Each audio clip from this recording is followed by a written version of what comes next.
Le 6 avril de chaque année est désormais jour férié, payé et chômé, jour légal, férié, en souvenir du combat de Papa Simon Kimbangu et de la conscience africaine. Telle est la décision prise par le chef de l'État par l'ordonnance du 23/042 du 30 mars qui fixe les jours fériés en République du Congo. Mesdames et messieurs, bonsoir et bienvenue à Chemin Critique. Votre émission, vous l'avez compris, va aujourd'hui se pencher sur un dossier majeur, un dossier important, un dossier qui structure même l'identité de notre pays en tant que république, mais surtout aussi en tant qu'histoire. Simon Kimbangu, c'est le prophète, Simon Kimbangu, c'est le héros national. Simon Kimbangu est désormais célébré. Le pays a décidé de lui consacrer un jour entier pour l'évocation de son combat, mais aussi surtout pour la conscience africaine parce qu'il se veut être un personnage dont l'influence traverse nos frontières. Aujourd'hui, nous avons à 2 jours de cette première célébration, parce que les 6, c'est vraiment après-demain, quand nous serons à la maison chez nous, cette émission, j'espère que nous allons la revoir ce jour-là. Nous devons comprendre pourquoi le président est arrivé à cette décision, pourquoi le pays se doit de le faire. 100 ans depuis que Simon Kimbangu avait donné son message, qu'il avait commencé son ministère, 100 ans, qui a été fêté en 2021, 2 ans après. Nous sommes donc aujourd'hui dans cette évocation. L'histoire, il faut la comprendre, pas seulement par les faits, mais par le sens, par l'orientation, par les valeurs que cette histoire véhicule. Pour en parler aujourd'hui, j'ai le plaisir de recevoir l'un des témoins majeurs, ceux qui peuvent avec compétence, nous parler de Simon Kimbangu, nous parler de cette histoire, nous parler de notre pays, nous parler de la perception que les Kimbanguistes ont de l'avenir de la race noire. Monsieur Benan Selou, bonsoir. Bonsoir. Merci d'avoir accepté d'être là aujourd'hui. Merci. Vous êtes Kimbanguiste, on peut dire chrétien Kimbanguiste, mais vous êtes aussi un témoin vivant. Vous avez vécu, grandi auprès de ceux qui ont porté cette vision. Vous êtes donc là aujourd'hui pour nous parler et je voudrais vraiment, et je vous demande vraiment en début d'émission de ne pas retenir vos paroles. Le pays est ouvert pour écouter. Là où il y avait des doutes, là où il y avait des scepticismes, là où il y avait beaucoup de réserves, aujourd'hui, le pays s'est offert et vous a offert son oreille et son cœur pour écouter le message de Papa Simon Kimbangu. Pour en parler aussi en face de vous, un jeune, vous êtes de la première génération, mais j'ai invité un jeune qui est journaliste à Géopolis Télévision, c'est Patrick Ilunga. Bonsoir. Bonsoir Willy, bonsoir à tous nos téléspectateurs. Voilà, Patrick Ilunga est connu, Patrick Ilunga est journaliste de toutes les infos sur notre télévision, mais en même temps, il a quand même une certaine expérience du kimbanguisme. Je voudrais aussi l'appeler pour qu'il puisse nous donner sa lecture, ses grilles de lecture, les choses qu'il a développées, parce que lui aussi, il a fréquenté de manière intime le message de Simon Kimbangu et surtout la pratique kimbanguiste, qui a une pratique, une praxis sociale que nous pouvons déjà identifier par l'habillement, par la façon de parler. Déjà, les kimbanguistes s'appellent papa, ce qui est quand même assez étonnant. Nous n'avons jamais demandé pourquoi. Voilà, tout ça, nous allons en parler aujourd'hui. Mais première question, pour mettre un peu l'eau à la bouche Alors, M. Bena, quand on dit que quelqu'un est kimbanguiste, qu'est-ce que ça veut dire en réalité? Contrairement à ce qui se dit, à ce que les gens pensent, les kimbanguistes sont des chrétiens. Nous entendons dire fréquemment qu'ils ne le sont pas, qu'ils ne reconnaissent pas Jésus-Christ, qu'ils ne lisent pas la Bible. C'est tout simplement de l'ignorance, si pas la calomnie. Le nom officiel de l'église kimbanguiste, c'est Église de Jésus-Christ sur la terre par son envoyé spécial Simon Kimbangu. Cela veut dire en clair que nous sommes devenus chrétiens parce que Simon Kimbangu est venu nous chercher pour nous amener à Jésus-Christ. Alors que pour beaucoup de chrétiens, ce sont les missionnaires dans le sens général, en réalisation de l'ordre que le Christ avait donné, que allez, faites dans le monde, faites de toutes les nations mes disciples. Nous, c'est Simon Kimbangu qui nous a pris pour nous amener vers Jésus-Christ. Simon Kimbangu a fait son ministère comme christocentrique, c'est-à-dire que Jésus était au centre. C'est de Jésus qu'il avait reçu le pouvoir d'accomplir les miracles qu'il a fait. Donc, considérer les kimbanguistes comme non-chrétiens nous surprend. Je reste encore avec vous, mais vous n'avez pas répondu à ma question. C'est quoi être kimbanguiste? Mais être kimbanguiste, ce que je le répète, c'est être chrétien et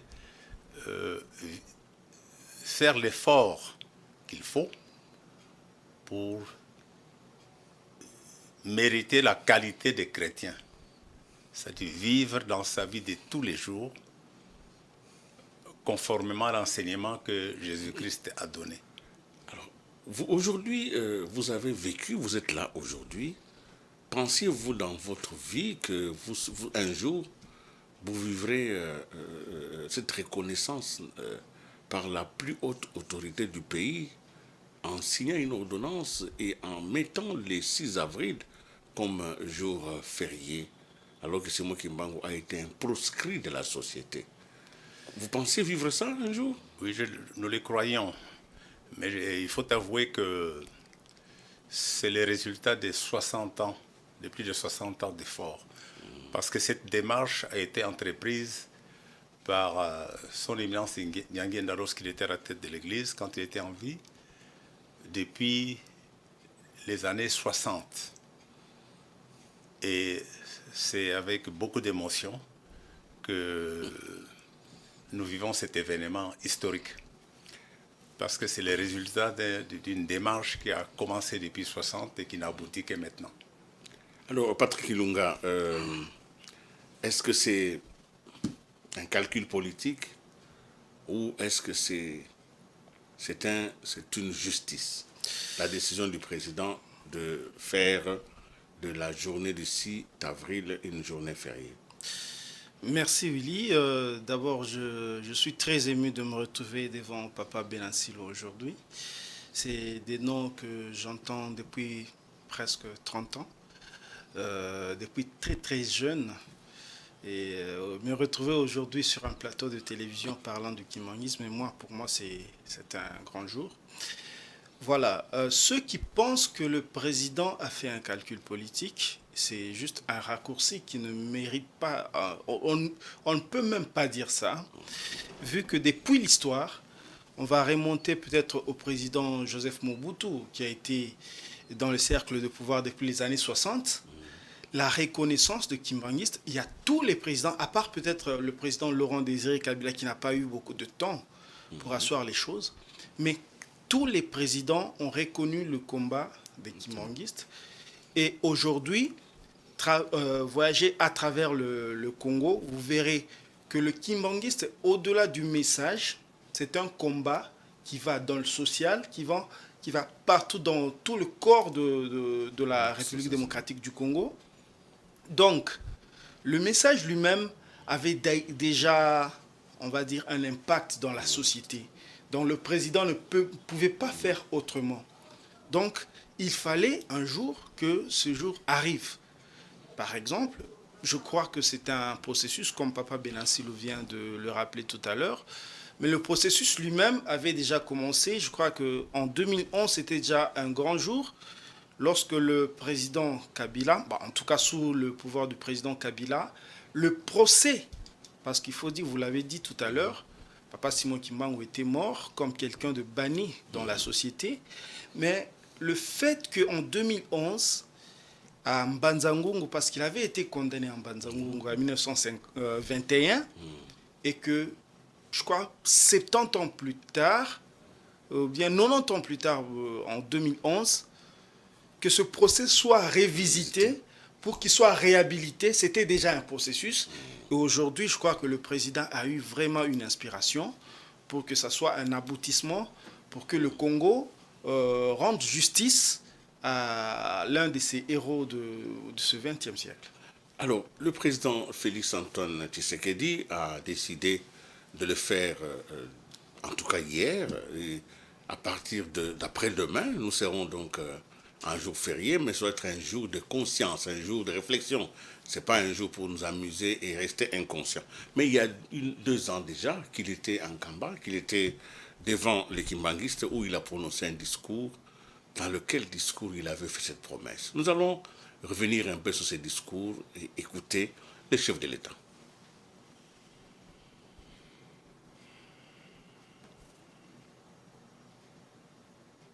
D'un enseignement religieux, de type nouveau, porté par celui qui deviendra alors le prophète Simon Kimbangu. Né ici même en Kamba, dans l'actuelle province du Congo central, un certain 12 septembre 1887, le prophète Simon Kimbangu, par ordinaire, Dieu confia la mission de libérer le peuple noir du joug colonial. Catéchiste doué de dons de la guérison et éphémère employé des huileries du Congo belge à Kinshasa, ex-Léopoldville, Papa Simon Kimbangu s'est particulièrement distingué par un enseignement du christianisme s'imprégnant de la nature intrinsèque de l'environnement l'entourant, mais également par la commission d'action défiant toute rationalité, notamment les actes de guérison et de résurrection réalisés respectivement sur les dames Kiantondo et Dianayaku à Ngombe-Lutete au commencement de son ministère au mois d'avril 1921. Qui ont pu lui être infligées tout au long de son incarcération, et ce jusqu'à sa mort, ne peuvent en aucun cas faire l'objet de notre ignorance. Son Éminence, Papa Simon Kimbangu Kiangani, Excellences, Mesdames et Messieurs, distingués invités, chers compatriotes, chers fidèles kimbanguistes, la commémoration du centenaire de l'acceptation par le prophète Simon Kimbangu pe makanisi nabiso ekei na mama Mwilu molongani na ye, Papa Charles Kisolokele, Papa Salomon Dialungana, pe Papa Joseph Diangenda Kuntima, bana na ye na 37 000 balandeli oyo bapanza liloba na ye na mokili mobimba. Batata pe bamama bana ya Papa Simon Kimbangu na tombeli bino banso feti elamu. Pe makasi na tata mokonzi ya bule, chef spirituel Papa Simon Kimbangu Kiangani, pe bandimi banso ya mokili mobimba ya lingomba ya Kimbangu. Bolingo, bolingo, bolingo, na kati na bino bandimi ya Kimbangu. Bomoko mibeko pe misala yango nde elonga na kati na bino. Pona kosukisa nalingi naloba boye awa ba présenter bino papa président ya Sénat na papa président ya Assemblée nationale. Nazali ko interpeller bango ko senga bango balanda na lombango likambo nazali ko senga yate date ya le 6 avril ekota na mikolo oyo ekobanda kozala férié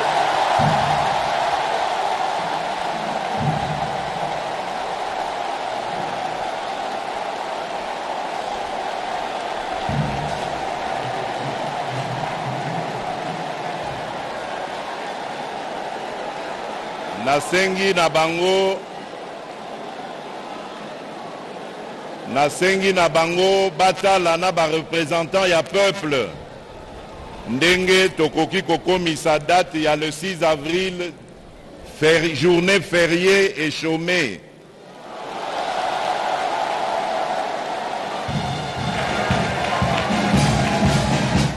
Voilà, ceci a été dit il y a 2 ans, ceci vient de se faire. Les quelques rares choses que nous pouvons célébrer parce que parole donnée et parole faite, le président a accompli sa promesse. Fallait-il un jour férié pour célébrer le combat de Papa Simon Kimbangu? Monsieur Bena, fallait-il un jour férié? Sinon, quel est le sens de ce jour férié? À mon avis, cela s'est imposé. Ça s'est posé parce que l'opinion surtout congolaise a tendance à considérer Simon Kimbangu comme une personne qui ne s'intéresse qu'aux kimbanguistes. Alors que le combat qu'il avait mené, les Belges eux-mêmes, pendant qu'ils colonisaient notre pays, il y a une étude qui a été faite en 1935, ordonnée par le pouvoir colonial belge pour voir l'impact du message de Simon Kimbangu, de son ministère dans la colonie. Et la conclusion de cette étude, qui n'a pas été rendue publique mais qui est disponible aujourd'hui, est que son message, son action était, disait-il, je cite, pan-nègre. C'est-à-dire qu'ils étaient étonnés pour une personne qui n'était jamais sortie du pays, parce qu'à l'époque, nous sommes en 1921, il y a très peu de Congolais qui pouvaient voyager, qui pouvaient aller dans un milieu autre que le Congo, que les Belges avaient conclu que l'action de Simon Kimbangu était pan-nègre, c'est-à-dire elle concernait l'ensemble les Noirs dans toute la dimension du monde. Donc, Simon Kimbangu n'est pas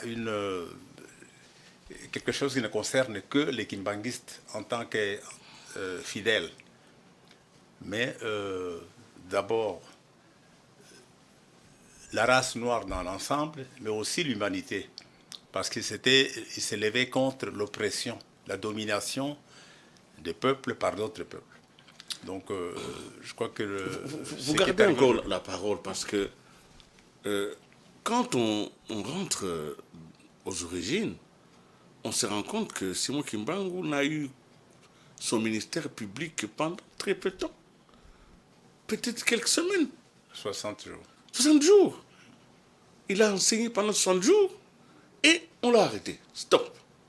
Mais comment en 60 jours on peut faire un message qui concerne l'ensemble de la terre, en tout cas, qui concerne toute l'humanité?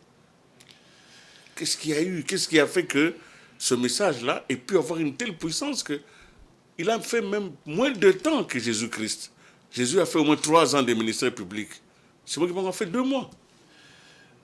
La raison est que quand on nous a colonisés, les colonisateurs ne pensaient jamais partir de nos pays. Se trouvaient en face de quelqu'un qui contestait leur présence, qui enseignait que Dieu a créé tous les peuples qui soient libres, était plus qu'une menace pour eux. Donc il fallait l'étouffer dès le départ. Et cela était d'autant plus curieux parce que on a vu dans l'histoire que ceux qui ont été les conscientisateurs, qui ont précédé ceux qui ont amené l'action de libération, étaient pour la plupart des gens qui étaient instruits. Mao, par exemple, était bibliothécaire à l'université de Pékin. Donc c'était un universitaire. Fidel Castro était un avocat. Mandela était un avocat. Mais voilà qu'un paysan qui n'a pas reçu l'éducation, l'instruction, disons,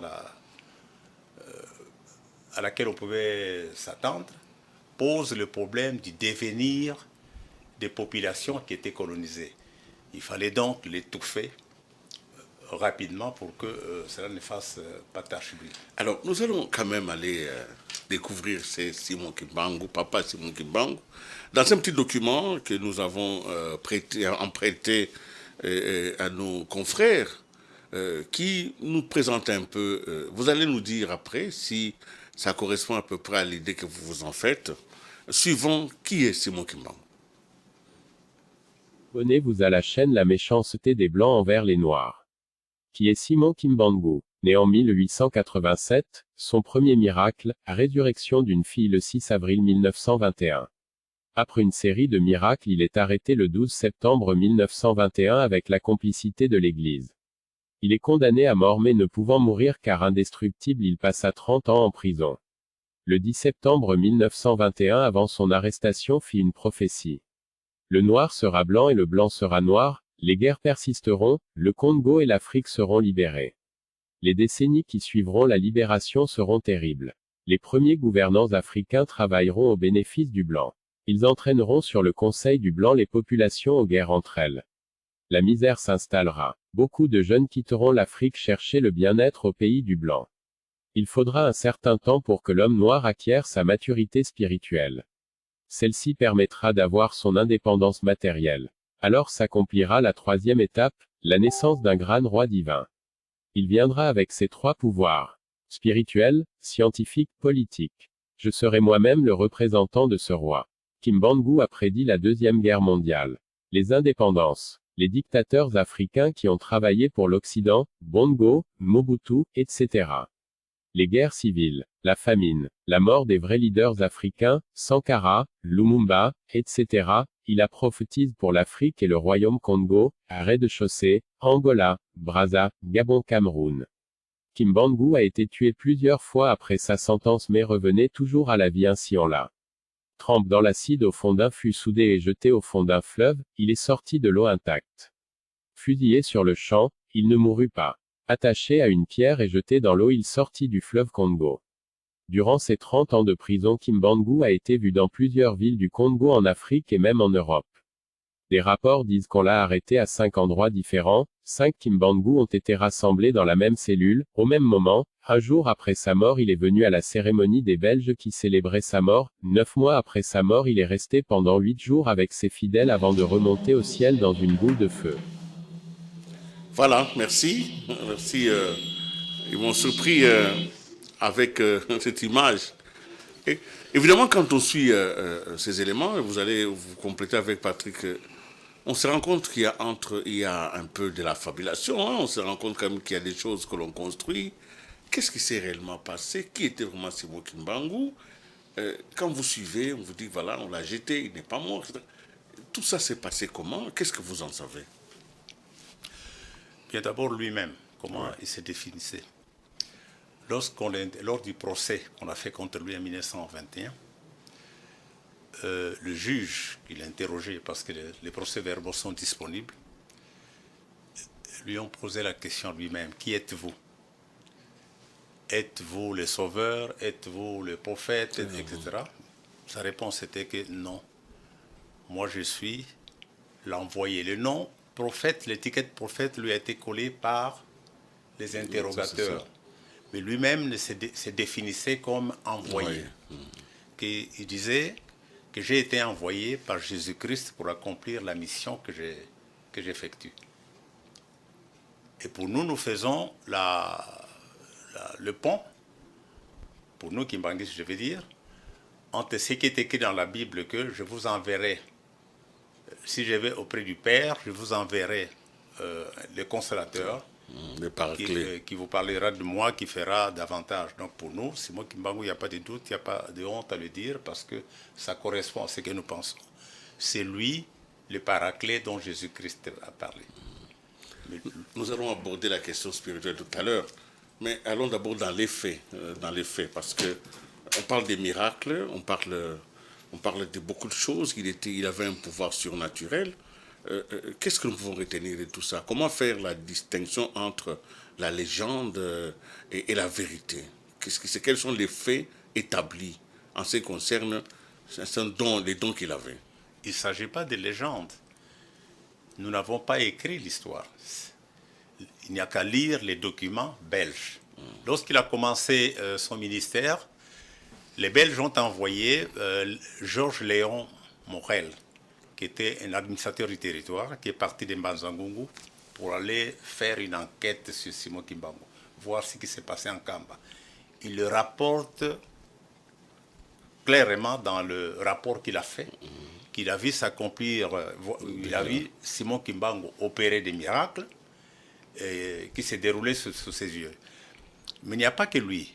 Les missionnaires également ont fait leurs enquêtes, ont envoyé Jennings lui-même, qui était le chef de la mission kimbanguiste de Gombe-Lutete à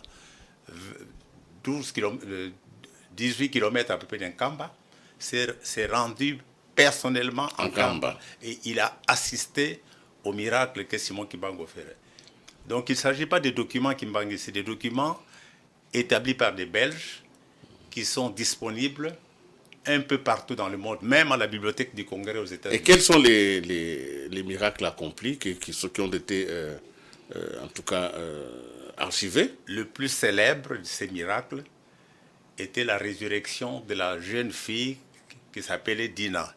Le président en a parlé un peu. Le président en a parlé. Voilà. Donc c'est un cas concret. Parce que quand on a mené Dina en Kamba, ils sont passés par la mission protestante de Gombe Matadi.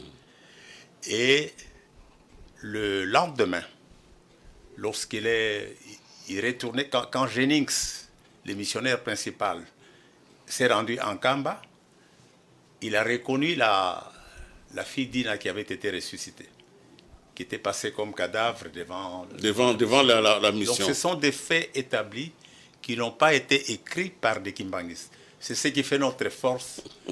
Parce que l'histoire du kimbanguisme est écrite en fait par les oppresseurs. Exactement. Voilà. Alors, dernière question avant que je ne pose la question à Patrick. On a vu les grottes de Zongo. On nous dit qu'à Zongo, Simon Kimbangu, j'ai même visité ces grottes.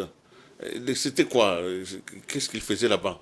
En fait, je ne peux pas, pour être sincère, je ne les ai jamais visités moi-même, mais je ne suis pas surpris dans le sens que Simon Kimbangu faisait des apparitions dont les Belges eux-mêmes ont parlé. Par exemple, au moment où il était en prison à Elisabethville, donc à Lubumbashi, on l'a arrêté 4 autres Simon Kimbangu dans des endroits différents, qui avaient le même physique, etc. Et on pensait au départ qu'ils s'étaient enfuis de Ils étaient évadés de la prison. Mais quand on a regardé, il était là. On les a ramenés, les Belges en parlent. On les a ramenés ensemble et le lendemain, mis en cellule, il n'y avait qu'un seul Simon Kimbangu. Donc les Belges eux-mêmes ont témoigné des miracles qu'ils ont vécus chez Simon Kimbangu. À cette époque, on ne savait pas écrire. On n'était même pas autorisé de le faire. Donc tout ce qui existe sur Simon Kimbangu, tous ces témoignages, ont été faits par les Belges eux-mêmes. C'est ce qui fait notre force. Alors Patrick, quand on est enfant, qu'on grandit dans une famille kimbanguiste, on est comme ça, pénétré par toutes ces histoires, hein, qu'on ne sait pas raconter à l'école. Quand vous dites que Simon Kimbangu s'est multiplié, vous n'allez pas le dire à vos amis, ils vont vous prendre pour un sorcier. Comment on vit quand on est enfant kimbanguiste avec une foi de cette manière? Bon, ce qui est vrai, c'est que une partie des gens qui nous côtoyaient nous considéraient comme des gens pas normaux, hein, à l'époque. Parce que comment vous pouvez dire ça de quelqu'un qui est né ici? Et puis, à l'époque, on disait que c'est quelqu'un qui n'était pas instruit du tout. Mais ce qui était frappant, c'est que la mission elle-même, elle était profondément spirituelle, je pense en tout cas. Je ne suis plus kimbanguiste. Mais la mission, je pense qu'elle était profondément spirituelle, parce que vous voyez quelqu'un qui n'a pas été à l'école, qui n'a que 34 ans, et qui n'a fait, on va dire, son ministère que pendant 2 mois à peu près, mais dont le message est répercuté partout. Et allez en Afrique noire, au Congo-Brazzaville, en Angola, vous verrez les kimbanguistes avec la même force de conviction que vous les verrez peut-être en Kamba. Et ça, c'était quelque chose qui dépassait tout entendement. Mais il y avait un phénomène quand même qui était... Bon, je ne sais pas, c'était peut-être avec la main des dieux ou quoi, je ne sais pas le dire. Mais les Belges qui entendaient parler d'un monsieur, Simon Kimba ou Ankamba, sont venus pour essayer d'arrêter, parce que selon eux, si vous suivez même le prononcé de sa condamnation, il l'accusait même d'atteinte à la sûreté de l'État et atteinte aussi à la tranquillité publique. Pour eux, il fallait arrêter ces messieurs-là et arrêter ces adeptes, c'est-à-dire ceux qui suivaient. Alors la tactique, c'était les disperser, parce qu'ils formaient un corps très solide au niveau de la province du Congo-Kasaï. On l'appelait Congo-Kasaï, Congo central aujourd'hui. Et donc, ils ont déporté ces gens, les envoyés dans des coins perdus pour essayer un peu d'étouffer le mouvement.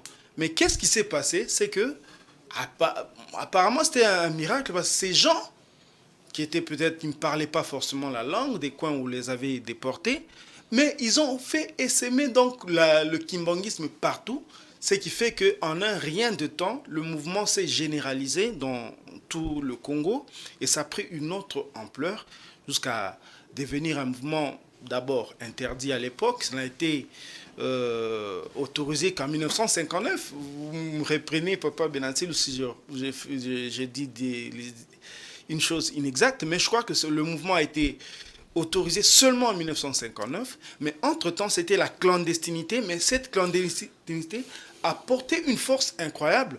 Les kimbanguistes, si vous allez chez les kimbanguistes, par exemple, vous grattez à la porte, il sait que c'est un kimbanguiste qui vient me chercher. C'était la tactique à l'époque pour continuer le mouvement en clandestinité, mais qui avait une force incroyable. Très bien. Papa Benassilou, une question. Qu'est-ce qui a fait le succès de Simon Kimbangu? Est-ce que c'est parce que les Congolais, à l'époque, étaient en quête de liberté politique, parce qu'ils étaient dominés? La colonisation a été une des plus sévères de notre temps. Les Belges avaient le travail forcé, tout ce qu'il y avait. Ou bien il y avait une dimension spirituelle. Parce qu'en fait, entre les succès dus à un libérateur qui vient parce qu'il va nous donner la liberté politique, ou, comme vous venez de le dire, c'était quelqu'un envoyé par Jésus-Christ pour amener les gens vers lui, donc vers la liberté spirituelle. Qu'est-ce qui a primé? Bien, lui-même disait ceci, parce que j'ai eu le privilège d'avoir conversé profondément avec la plupart de ses apôtres, dont les derniers, c'est une femme, Maman Mikala. Mandombe ne nous a quittés qu'en 2001, exactement. Donc ceux qui étaient relégués avec lui, qui étaient ce qu'on pouvait appeler apôtres, nous appelons collaborateurs sacerdotaux, j'ai eu l'occasion de discuter avec. Il disait que,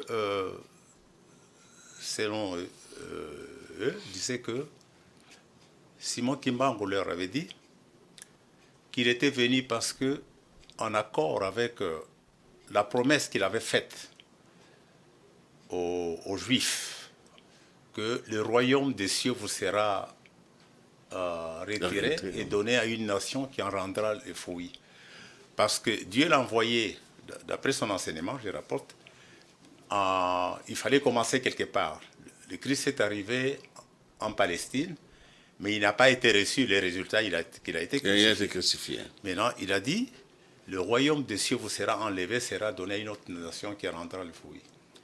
Et c'est d'après Simon Kimbangu, cette nation, partant du témoignage qu'ont fait ces collaborateurs, que nous ont rapporté les collaborateurs sacerdotaux, c'est ici, c'est auprès de la race noire que ces royaumes va se remplir. Exactement. Alors nous y sommes.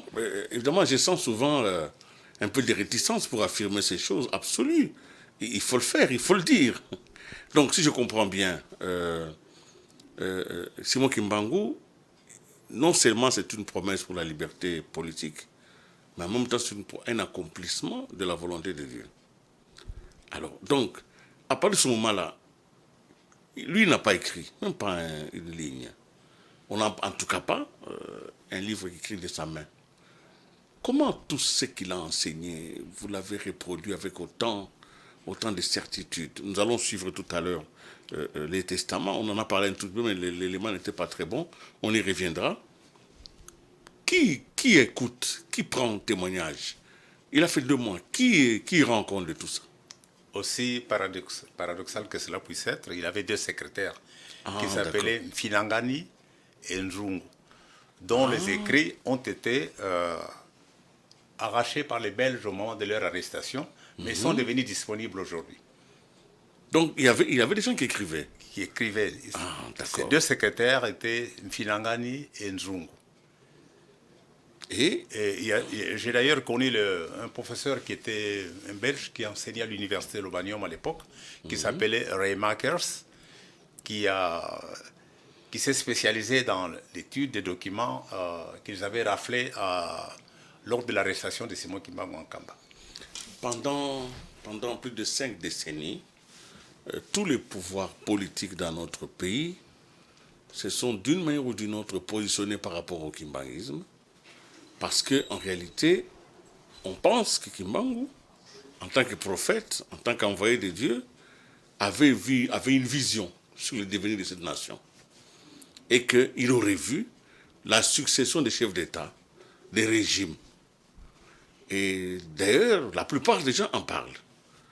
Vous avez quand même grandi dans le kimbanguisme. Quel lien vous faites entre les régimes politiques au Congo, les pouvoirs politiques au Congo et le kimbanguisme? En fait, dans la vision de Simon Kimbangu, les Congolais sont un triangle. Les Congolais du Congo-Kinshasa, du Congo-Brazzaville, d'Angola, puis y revenaient toujours. Il est considéré comme ceux qui doivent porter son message au-delà au monde. Donc, dans la vision de Simon Kimbangu, les natifs ou les citoyens de ces 3 pays sont en quelque sorte les dépositaires du kimbanguisme, par extension. Donc c'est cette vision qu'il avait que ses collaborateurs sacerdotaux nous ont transmis. Mais il n'a pas été à Brazzaville, il n'a pas été en Angola. Comment il a su tout ça?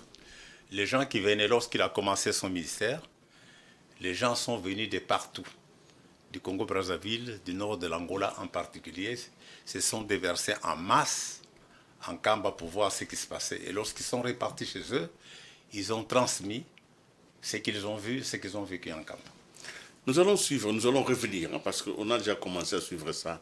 Ce n'était pas très très bien dit. J'espère que la technique va nous donner une bonne version. La prophétie de Simon Kimbangu, tout ce qu'il a dit, qui a été transmis dans le monde entier, en ce qui concerne la race noire, le Congo et l'Afrique, parce que c'est de cela qu'il s'agit. C'est ça même qui a fait la force et la puissance de son message.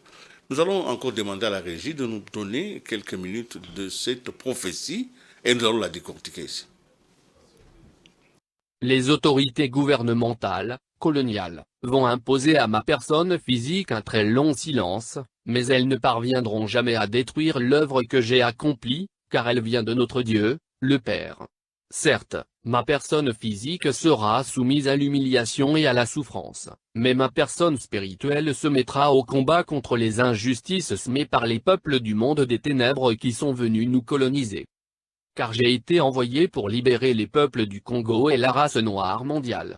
L'homme noir deviendra blanc et l'homme blanc deviendra noir. Car les fondements spirituels et moraux, tels que nous les connaissons aujourd'hui, seront profondément ébranlés. Les guerres persisteront à travers le monde. Le Congo sera libre et l'Afrique aussi. Mais les décennies qui suivront la libération de l'Afrique seront terribles et atroces. Car tous les premiers gouvernants de l'Afrique libre travailleront au bénéfice des Blancs. Un grand désordre spirituel et matériel s'installera. Les gouvernants de l'Afrique entraîneront, sur le conseil des Blancs, leurs populations respectives dans des guerres meurtrières et s'entretueront. La misère s'installera. Beaucoup de jeunes quitteront l'Afrique dans l'espoir d'aller chercher le bien-être dans les pays des Blancs. Ils parleront toutes les langues des Blancs. Parmi eux, beaucoup seront séduits par la vie matérielle des Blancs. Ainsi, ils deviendront la proie des Blancs. Il y aura beaucoup de mortalité parmi eux et certains ne reverront plus leurs parents.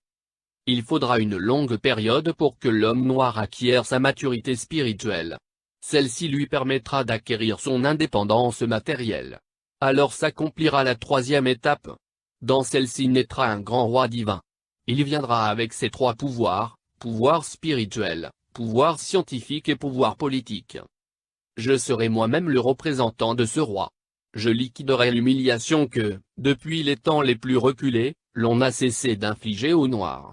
Car, de toutes les races de la terre, aucune n'a été autant maltraitée et humiliée que la race noire. Continuez à lire la Bible.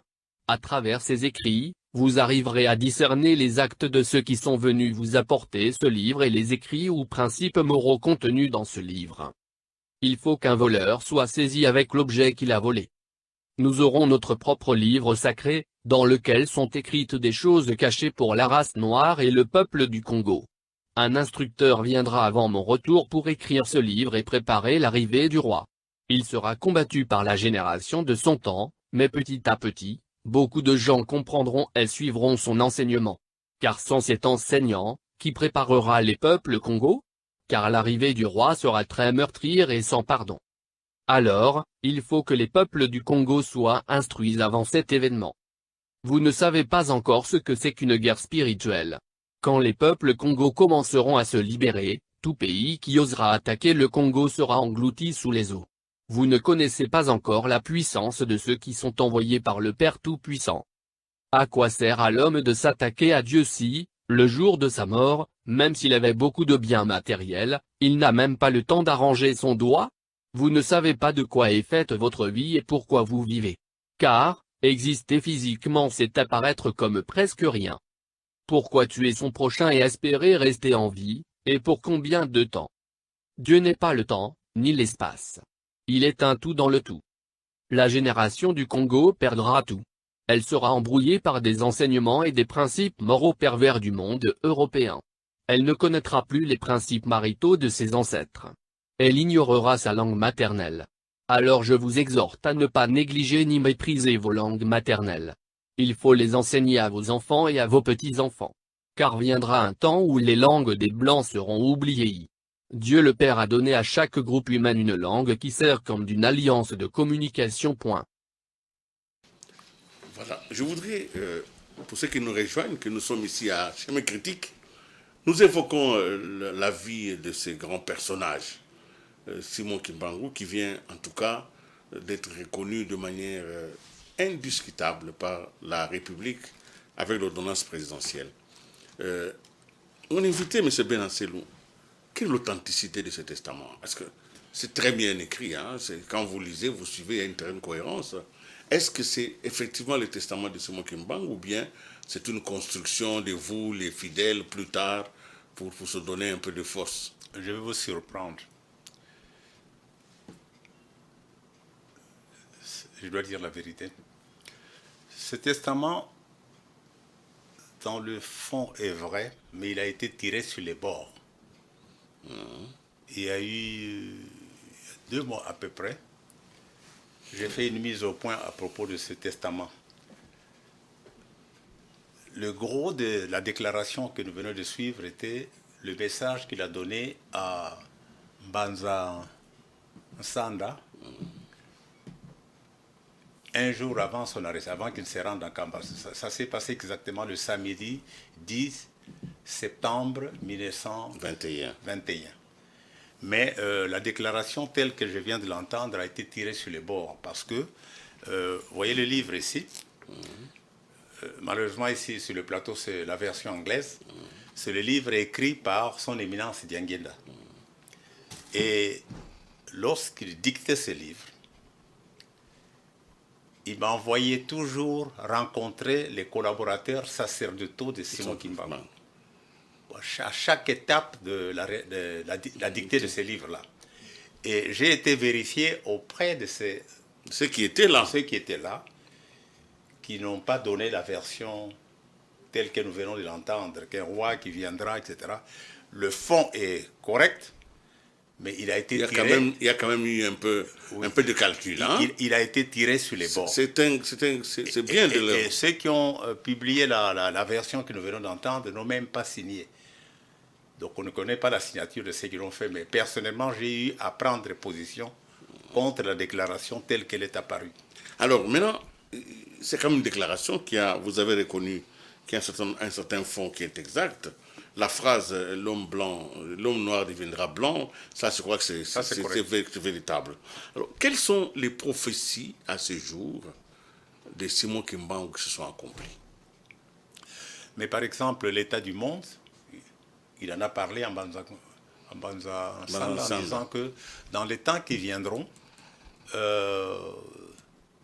il faudra les progrès, il voulait dire, il n'a pas prononcé le mot scientifique, mais les progrès du monde seront progrès tels technologiques, qu'il faudra que des grands miracles pour amener les gens vers Dieu. Donc les hommes seront séduits par le monde, en fait, par le progrès matériel. Oui.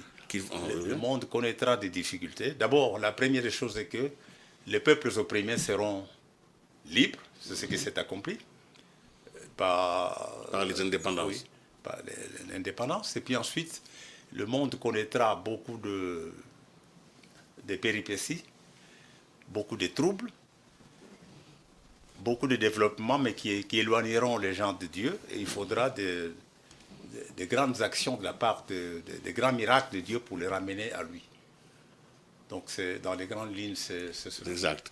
Patrick, quand on observe la province du Congo central, hein, on voit quand même que c'est une province messianique. Hein. Il y a Simon Kimbangu, il y a beaucoup d'autres qu'on a cités. Il y a Nemwanda Nsemi, il y a Tata Wonda, il y a Kimpavita. Bon, cette terre-là est là. Et d'ailleurs, on essaie de trouver un lien entre tous ces enseignements. Est-ce qu'il y a un lien? Alors, je ne peux pas dire s'il y a un lien ou pas, mais le constat que vous faites, c'est totalement vrai parce que je me suis toujours posé aussi la question. C'est une province qui a donné lieu à beaucoup de mouvements messianiques. Et aujourd'hui, si vous parlez aux Né-Congo qui sont de là vraiment, vous sentez une certaine authenticité, c'est-à-dire vous sentez un point commun lié, parlez par exemple à Jean-Claude Wimba, parlez par exemple à tous ces hommes politiques, par exemple les Daniel Safou. C'est vrai, on peut caricaturer aujourd'hui, mais vous sentez un point commun qui croit profondément à une certaine... ils ont une conviction spirituelle un peu particulière. Donc, vous voyez, donc, Simon Kimbangu lui-même, on dit qu'il avait été déjà une prophétesse, ça fait déjà prédit sa venue, c'était Kimpavita. Aujourd'hui, les Papankoussou, tout ça, il y en a même que j'en oublie les noms, même Nemwanda Nsemi. On peut pas dire forcément qu'il fait les choses de Dieu, mais il est profondément spirituel et ça se voit. Parce que sans vous couper la parole, si je suis un peu la prophétie de Simon Kimbangu, il parle qu'un livre sacré va vous être donné pour connaître tout ça. Nemwanda Nsemi a écrit un livre de plus de 500 pages en Kikongo totalement. Qu'il va s'appeler Longia. Hein? Longia, c'est le guide. Alors, donc, il y a tout ça qui fait qu'il faudra quand même qu'on remette tout ça sur la surface, qu'on trouve des cohérences. Est-ce que vous le faites à votre niveau? Par contre... Je parlerai après. Oui, je vous en prie. Oui, par contre, il y en a qui disent que bon, le kimbanguisme a été vicié pour faire de ça un mouvement chrétien. Il y en a qui disent ça au Congo central, même au Congo, parce qu'après Simon Kimbangu, il y en a qui ont cru à son message, mais qui n'ont pas forcément cru en Jésus-Christ. Ce qui fait qu'il y a des mouvements qui sont là, qui sont profondément... Qui rejettent Jésus, mais qui acceptent Simon Kimbangu. Voilà, il y en a beaucoup. Je vous en prie. C'est la ligne de démarcation entre nous et les autres. Ceux qui se réclament de Simon Kimbangu et nous. Parce que l'église des Noirs, par exemple, peut-on dire que le kimbanguisme est une église des Noirs? Nous ne sommes pas d'accord avec ces courants, dans ce sens que quand Simon Kimbangu a été arrêté pour aller en déportation, il y a eu des témoins oculaires connus de toute l'Église avec lesquels j'ai eu le privilège de causer, notamment un certain Papa Kumpenda, qui était présent au moment où on mettait Simon Kimbangu dans le train, dans la locomotive pour Kinshasa, et de là vers la déportation. Quand la population lui a posé la question, mais père, vous avez fait tant de choses avec nous, maintenant vous êtes en état d'arrestation, vous êtes en état de déportation, qu'est-ce que vous nous laissez, qu'est-ce que nous allons devenir? Simon Kimbangu a dit, ne vous inquiétez pas, je vous laisse la Bible. Là-dedans, vous trouverez tout ce dont vous avez besoin. Donc quelqu'un qui dirait il croit à Simon Kimbangu, qu'il est de Simon Kimbangu, qui rejette la Bible et le Christ, nous ne sommes pas ensemble. Alors, il y a évidemment les successeurs, parmi lesquels un des plus illustres, parce qu'il est resté longtemps chef de l'église kimbanguiste, c'est Papa Diangenda Kuntima. Alors, nous allons suivre un des messages qu'il avait donné. Vous l'avez côtoyé, vous l'avez connu. D'ailleurs, vous venez de nous dire tout à l'heure que vous avez été la plume qui a écrit sa parole sur le kimbanguisme. Nous allons le suivre un peu parce qu'en réalité, cette succession, je crois que le chef de l'État aussi, en parlant, il a appelé le kimbanguiste à l'unité. Je crois que c'est une des choses majeures qui devrait absolument être réalisée. À partir du moment où la nation vous reconnaît ce jour férié, vous devrez, en tant que kimbanguiste, faire preuve d'unité, de rentrer dans la maison et que tous vous soyez ensemble, parce que sinon, nous allons aller chez qui, si ce jour est férié, il est pour l'unité des kimbanguistes. Nous allons suivre Papa Diangenda. Tata Nzambe Nkoli Jésus Santo, le 2 janvier 1992.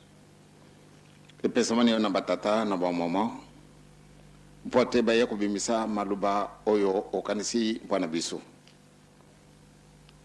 Tosito kayango na mato ina yomoko oyo zal présent. Et puis tous allez présent na bango moko pia. Ma oyo malingi yo tikate masalama. Na bobande pe na suka na mango binunde bozala la biso na komina tata mwana pia Elimu Santo. Amen. Ba papa na ba mama na zali na makamba spécial na luwa na binute.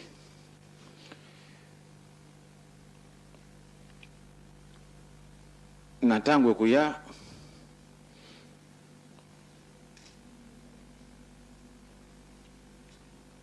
sokoto zali de susu na mukilite.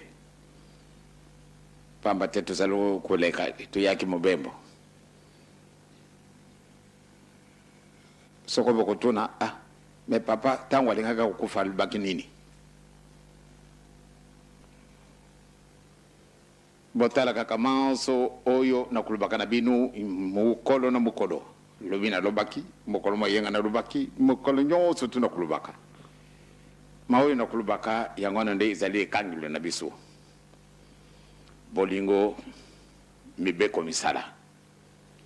Makamisa toyo soko néglige yango de passe na biso kusilate. Pamba tete tozali komona yete solo Nzambe azali vivant. Alingi biso mingi. Njo tozali pasi. Kasi mulimu na ngai nazali na makasi.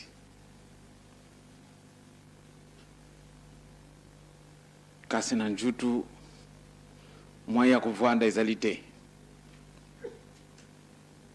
Moyen pe na kotela mantangu molai na kokoka te. Donc malamu nde nazalaka toujours couché. Or kana kulala wana moyen te. Papa kulutu pe nzutu ne izali malamu te. Azali be na pasi. Papa fuamba zampe azali nzutu pe makasi te. Azana pasi.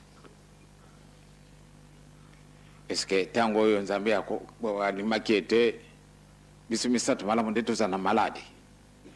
aza na mposa nini oyo elingi ye yango wana ekosalama oyo elingi biso te ndenge tosi tolobili mokolo oyo soko tozali lisusu te botuna te papa tekaki likambo nini na kati na mabondele na kati na maloba na biso ya mokolo na mokolo ezalaka message oyo tokopesaka mbala na mbala na baoyo tozali lisusu te na bino bozali présent na baoyo bazali koya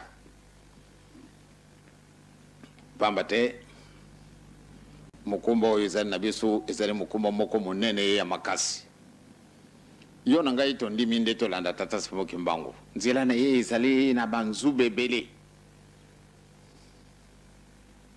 ebibini bato bolandi tata Simoki Mbangu solo na kulobaka ete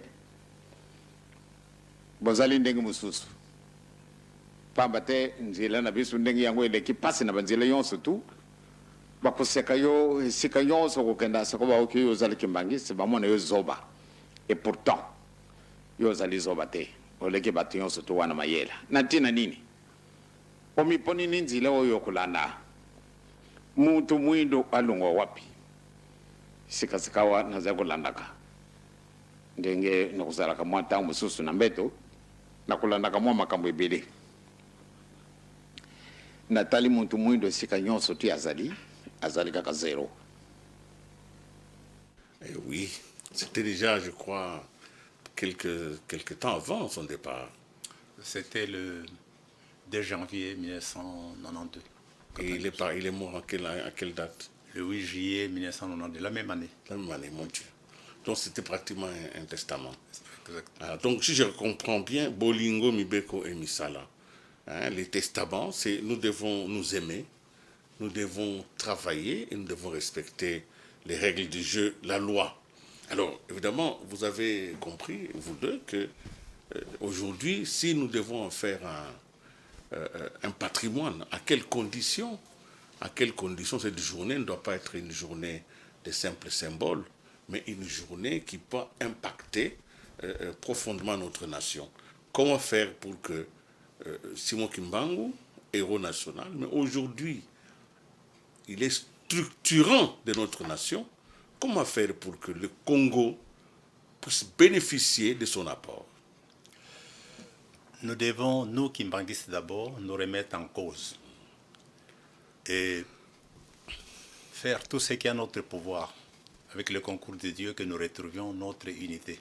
Beaucoup de choses de ce pays, de l'Afrique et du monde, dépendent de l'unité de l'Église kimbanguiste.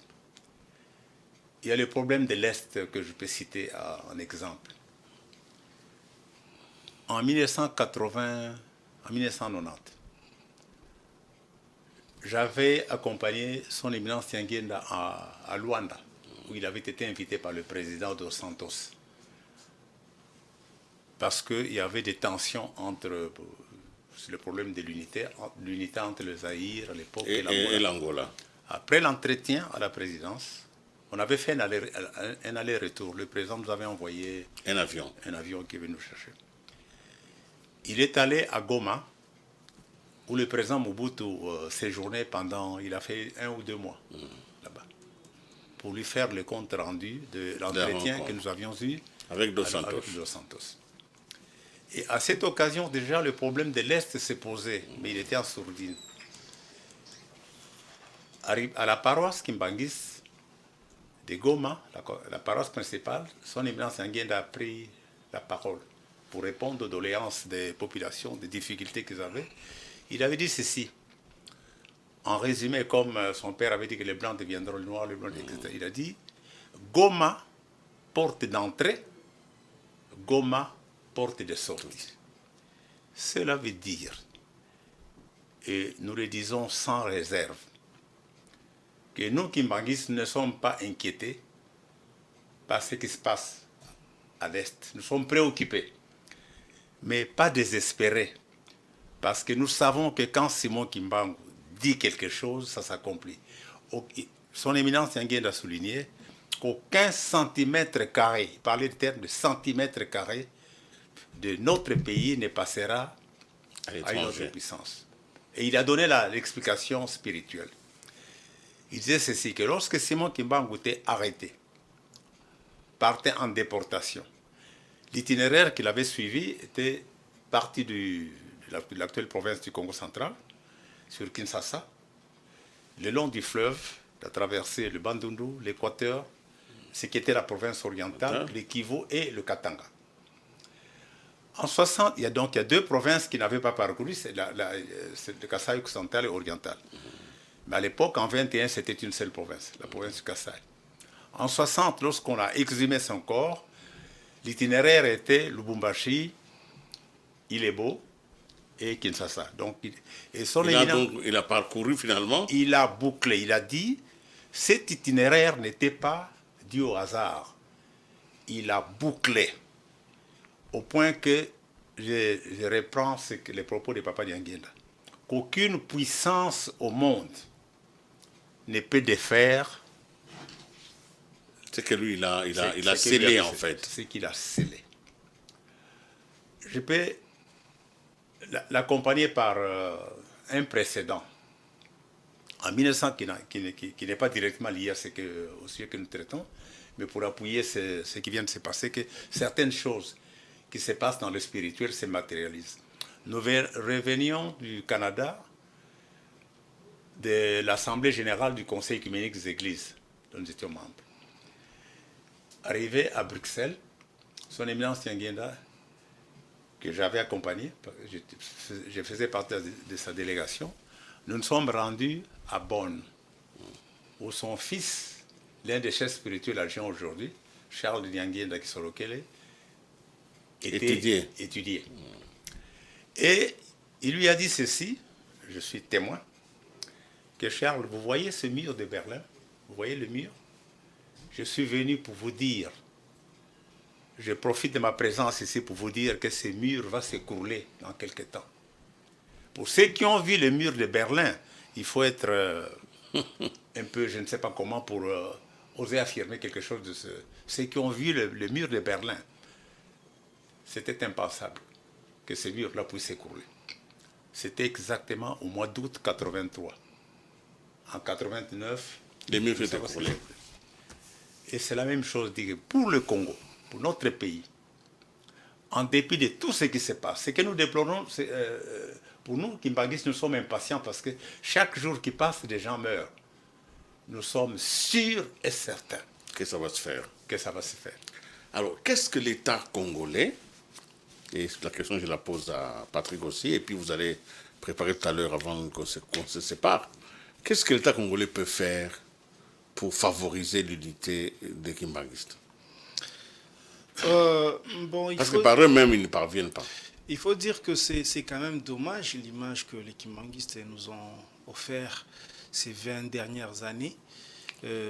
C'est séparé et aujourd'hui c'est quand même grave parce que ceux qui sont à Monkoto par exemple n'arrivent plus en Kamba où il y a quand même une sorte de symbolique de ferment même du kimbanguisme.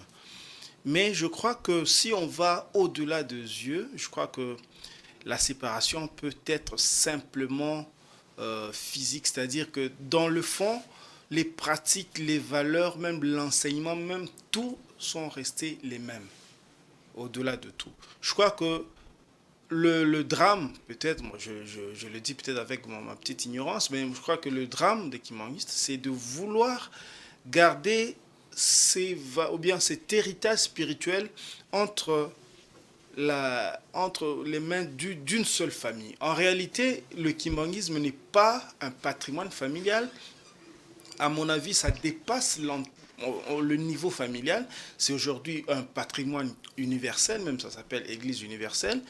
Et ceux qui ont cru que c'était un héritage familial ont voulu se partager des choses. Ça nous a amené à la division qu'on connaît aujourd'hui. Mais je crois qu'un jour viendra où la raison va prendre les dessus et le kimbanguiste restera un, je crois.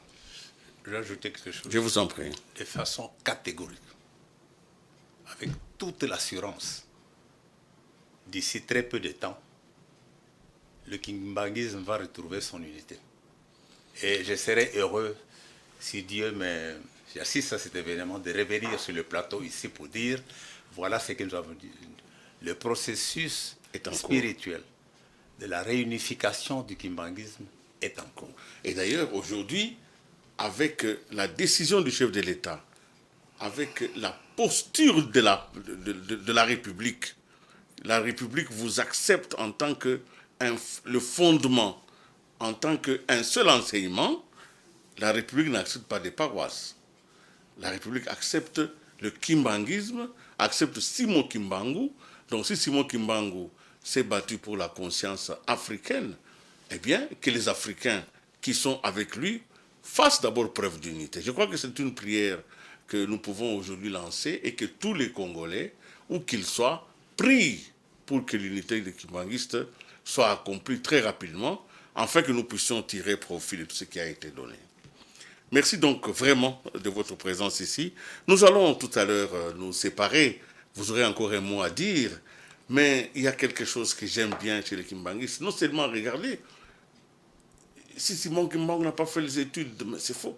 Mais quand vous regardez la musique kimbanguiste, l'ordre, quand vous regardez la beauté, et aujourd'hui quelque chose est allé plus loin que nous, c'est la symphonie, la symphonie kimbanguiste. Donc nous allons suivre un peu pour nous détendre. Hein. On n'a pas de choses très graves. On va suivre un tout petit peu ces groupes symphoniques kimbanguistes à Londres, parce qu'ils sont allés partout aujourd'hui. Nous allons suivre un peu, juste pour nous détendre un peu, orchestre symphonique kimbanguiste.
Voilà, nous ne pouvons que nous réjouir parce que la musique, et cette musique symphonique est allée très loin, elle est allée à Los Angeles, elle a rencontré, elle a traversé toutes les résistances, elle s'est installée dans le monde des grands, venue du Congo, venue de ce Congo central, venue de cet enseignement de Simon Kimbangu. Voyez comment on peut conquérir le monde quand on est discipliné, et l'on peut reconnaître que les kimbanguistes nous ont fait preuve, ont fait preuve jusqu'à ce jour de beaucoup de disciplines, de beaucoup d'organisations. Tout ce qui a été construit, ça a été fait par leurs propres efforts. Et ces efforts-là, l'État congolais peut s'en prévaloir, et surtout Kamba, Monkoto, partout où ils sont, quand ils font leur propre défilé, tout est beau, tout est harmonieux. C'est donc un enseignement sur lequel on peut se fier, surtout la musique classique. Comment nous allons terminer avec vous? Comment vous voyez ce succès-là de la musique, de la chorale, de GTK, tout ça? Eh bien, il y a un pasteur étranger suisse qui a enseigné la théologie à la faculté de théologie Kimbangis de Kinshasa dans les années 80, vers la fin des années 80, qui a dit que l'église Kimbangis est une église qui prie et qui chante. Donc depuis 1921, la chanson accompagnait, quand Simon Kimbangu opérait des miracles, Les gens chantaient. il y a la chorale, il y a des chorales qui chantaient autour de lui. Cet orchestre a été défini par les Britanniques comme le plus grand orchestre noir dans le monde. Je dis bien les Britanniques. C'est la BBC, des commentateurs de la BBC. C'est lors de la tournée qu'il a effectuée en 2014 en Grande-Bretagne, en Allemagne, aux États-Unis. Et le maestro a été invité à diriger l'Orchestre national de Corée du Sud. Donc, c'est pas un patrimoine proprement dit Kimbangis. Il réhabilite aussi l'homme noir dans l'ensemble. Voilà, si vous permettez, je vais ajouter à ce que Papa Benansi vient de dire tout à l'heure.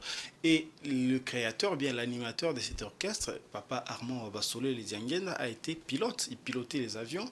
Il a abandonné ça pour faire cet orchestre symphonique. Donc c'est une merveille. Qui est aujourd'hui une merveille, qui est aussi une fierté nationale. En tout cas, merci vraiment d'avoir été. Un mot de la fin. Je vous en prie. C'est exprimer ma gratitude, la gratitude de tous les kimbanguistes au chef de l'État. Parce que cet acte, l'acte qu'il a posé, nous l'attendions depuis 1960, que les démarches ont commencé et ils viennent d'aboutir. On a eu des réactions partout dans le monde, parce que les Congolais ignorent que l'église Kimbangis est par exemple présente en Australie. Et en Australie, ce n'est pas les Congolais de la diaspora, c'est des Blancs australiens qui sont des Kimbanguistes. L'église est aussi présente à Madagascar. Elle est présente au Brésil. On a eu des réactions dans le monde entier.